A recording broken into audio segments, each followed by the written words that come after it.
The first step towards achieving your dreams is having the right coach. Get the best education with Arch Ocean and make your JEE mains be Arch and Nata. Dreams come true. Download the app now. तो hello guys, welcome to our channel Arch Ocean. Arch Ocean में आपका फिर से स्वागत है।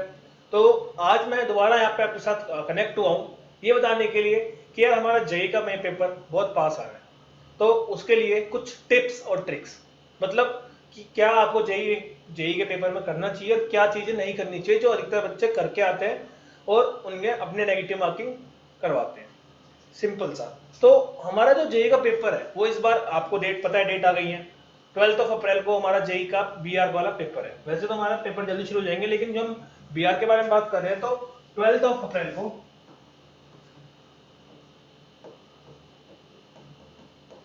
हमारा JEE का paper है, जेई मेंस का। ओके, तो इसके अंदर क्या होता है ना, कुछ ऐसी चीजें हैं जो बच्चे करके तो आते हैं।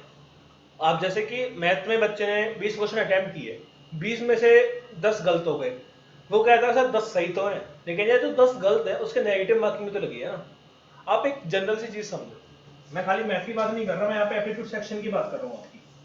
तो जो आपका एप्टीट्यूड सेक्शन है या कोई भी मतलब ड्राइंग छोड़ के जो भी हमारा कंप्यूटर बेस्ड कुछ टेस्ट होता है, सीएटी कंप्यूटर बेस्ड टेस्ट, तो उसके अंदर क्या होता है ना कि एक क्वेश्चन के आपको +4 मार्क्स मिलते हैं, ठीक है, करेक्ट पे।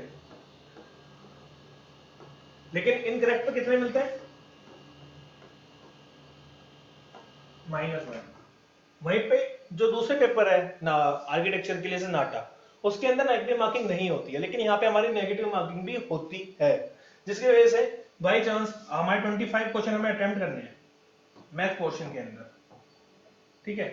तो जो 25 क्वेश्चन मेरे को अटेम्प्ट करने हैं ना, उसके अंदर क्या कर रहा हूँ कि मैं 20 क्वेश्चन अटेम्प्ट करके आया और जिसमें से मेरे 20 क्वेश्चन मैंने अटेम्प्ट किए, ठीक है, जिसमें से मेरे 10 सही हैं और 10 गलत हैं, ठीक है। तो +40 -10, टोटल मार्क क्या हो गए मेरे 30। जो बच्चा उम्मीद लगा के बैठा था कि मेरे 40 मार्क्स आएंगे, उसके मार्क्स आते हैं 30, परसेंटेज हो जाती है लो। मतलब जो आप सोच के बैठे हो कि आप मैंने 10 क्वेश्चन अटेम्प्ट करे, मेरे तो बहुत अच्छे मार्क्स आने चाहिए, लेकिन 10 क्वेश्चन आपको अटेम्प्ट करने, मतलब जैसे कि आपको 10 क्वेश्चन ही आ रहे हैं तो 10 ही करके आओ।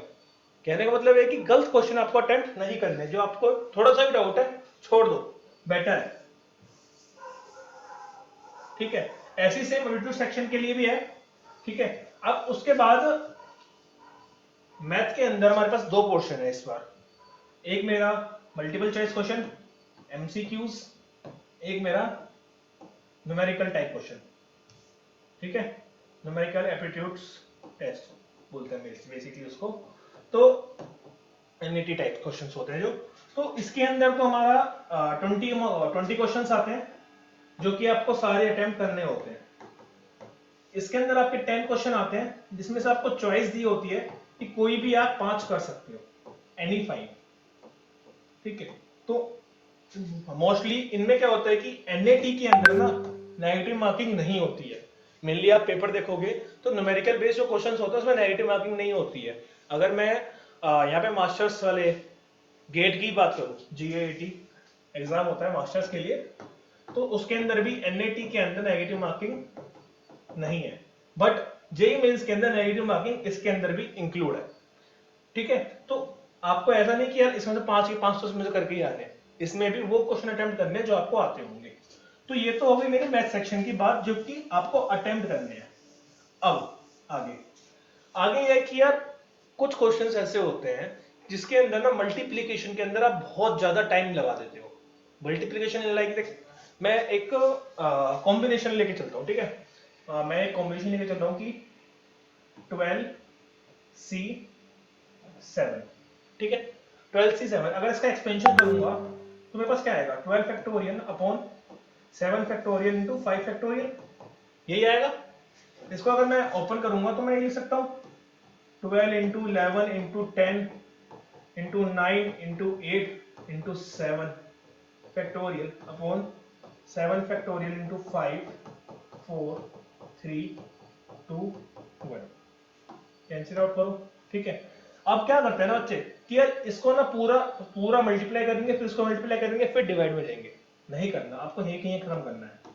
2 2 3, एक और 2 खत्म हो गया, तो क्या आया 3 इंटू 6 इंटू 11 या फिर 72 इंटू 11। आंसर क्या आएगा 792। Easy calculation. ऐसे ही बहुत सारे टाइप होते हैं इसके अंदर। अगर मैं आपको बताऊं ना, बहुत बिल्कुल बेसिक लिया है मैंने, इसके अंदर ही बहुत सारी चीजें और ऐड ऑन हो जाती हैं और ये आपका क्वेश्चन बाद में इजी जाता है। और प्लस आपको कुछ और चीजें याद करके जानी है जो आपको याद होनी होनी चाहिए। लाइक आप लोगों ने क्यूब रूट्स और स्क्वायर रूट्स, बेसिकली स्क्वायर, अगर स्क्वायर पता है और क्यूब पता है चीजों के, तो आप वहां पे इजी कैलकुलेशन कर सकते हो। जैसे कि 2 से स्टार्ट करें, 2 का स्क्वायर 4, 3 का स्क्वायर 9, अब 4 का स्क्वायर 16 हो जाएगा, 5 का स्क्वायर 25, 6 का स्क्वायर 36, 7 का स्क्वायर 49, 8 का स्क्वायर 64। ऐसी सोन आपको 25 तक याद है। 25 का स्क्वायर क्या होगा 625 होगा, बिल्कुल। तो आपको ये चीजें यहां तक आपको याद रखनी है। अब आपके पास क्वेश्चन आएगा कि यार मेरे पास अंडर रूट में आ रहा है कि अंडर रूट 52, ठीक है। अब आपको इतना दिमाग लगाने की जरूरत नहीं है, आपको पता है 52 7 और 8 के बीच में है, 7 और 8 के बीच में, मोर ओवर 7 के पास है, तो मल्टीप्लाई करो ना यार सीधा आंसर पे, देखो कि किस में आ रहा है 7 पॉइंट समथिंग, 7.4 कुछ आएगा इसका आंसर। क्यों आप पूरा सॉल्व करने जा रहे हो, जरूरत ही नहीं है। सीधा सीधा आप आंसर में देखोगे तो आपको पता लग जाएगा 7.4 जहां पे भी यूज हो रहा होगा वो आपने चेक कर लिया और आपका आंसर आ गया वैल्यू रख के। तो ये सब थोड़े शॉर्टकट ट्रिक्स होती हैं। अब यहाँ पे आप एक्यूरेसी निकालने जाओगे तो एक्यूरेसी निकालने के लिए आप पूरा फॉर्मूला यहाँ पे लगाओगे कि 52, यस 7 पे जा रहा है, हाँ भाई जा रहा है, 49 आ गया, 3 बचा, पॉइंट लग गया, आगे 0 लगाया, ठीक है लगा लिया, 7 7 14 होता है, 2, तो यहाँ पे क्या आ गया बताओ 28, फिर 2 0 आ गया, ठीक है। अब 7 और 2 फिर 0 आ जाएगा। ऐसे आंसर कर निकालोगे तो ये आंसर लॉन्ग खिंचता चला जाता है, मतलब बहुत लंबा हो जाता है, ठीक है। अब 7.2 और 7.3 या 4 में कोई ज्यादा डिफरेंस नहीं है आपका। इजीली आप अगर 7.2 7.4 में भी आंसर निकालोगे ना तो माइनर फर्क आएगा। आंसर आपको माइनर फर्क में टिक करना है, एक्यूरेट आंसर निकालने की जरूरत ही नहीं है, तो आपका वहां पे पता लग जाएगा। हाँ ऐसा भी नहीं है कि आप चेक ना करो, जैसे कि आपका आंसर पॉइंटों के अंदर ही आ रहा है तो वहां पे आपको एक्यूरेट निकालना पड़ेगा, लेकिन हर जगह नहीं निकालना पड़ेगा। ये चीज आपको प्रैक्टिस करने से आएगी। जब आप अभी आपके पास 10 दिन है तो 10 दिन के अंदर आपको ये सब प्रैक्टिस करना है। ये सब प्रैक्टिस कर लोगे तो इजीली आप 2 से 3 क्वेश्चन ज्यादा लगा पाओगे पेपर के अंदर।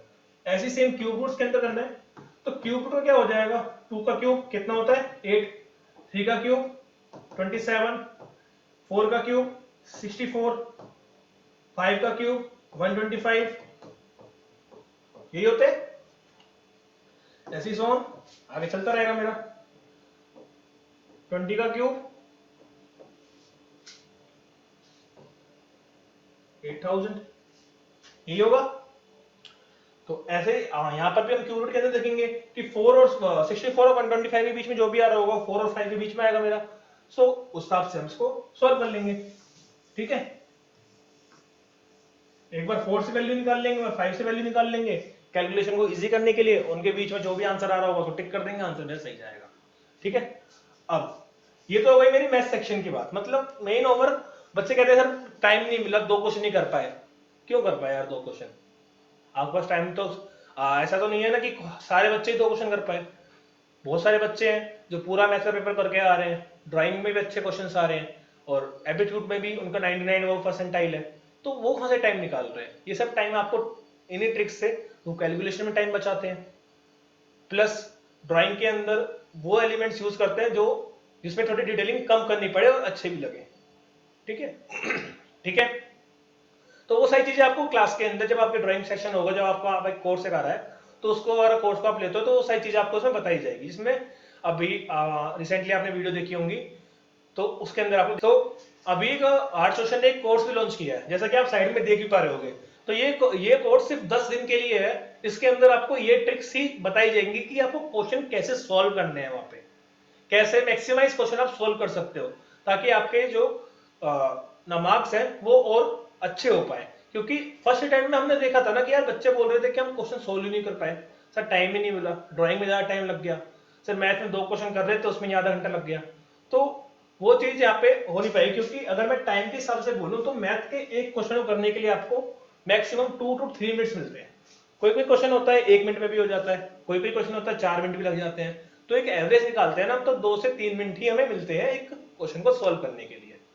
अब आप एक क्वेश्चन आप 15 मिनट लगाओगे तो यार टाइम नहीं मिल पाएगा ना। तो उस चीज को ही आपको खत्म करना है, जो कि आपको इस कोर्स के अंदर पूरा दिख जाएगा। बाकी अपडेट्स के लिए आर्ट्स का जुड़े रहिए, सब्सक्राइब कीजिए, लाइक कीजिए, और मिलते हैं अपनी नेक्स्ट वीडियो के अंदर। Thank you. The first step towards achieving your dreams is having the right coach. Get the best education with Arch Ocean and make your JEE Mains be Arch and NATA. Dreams come true. Download the app now.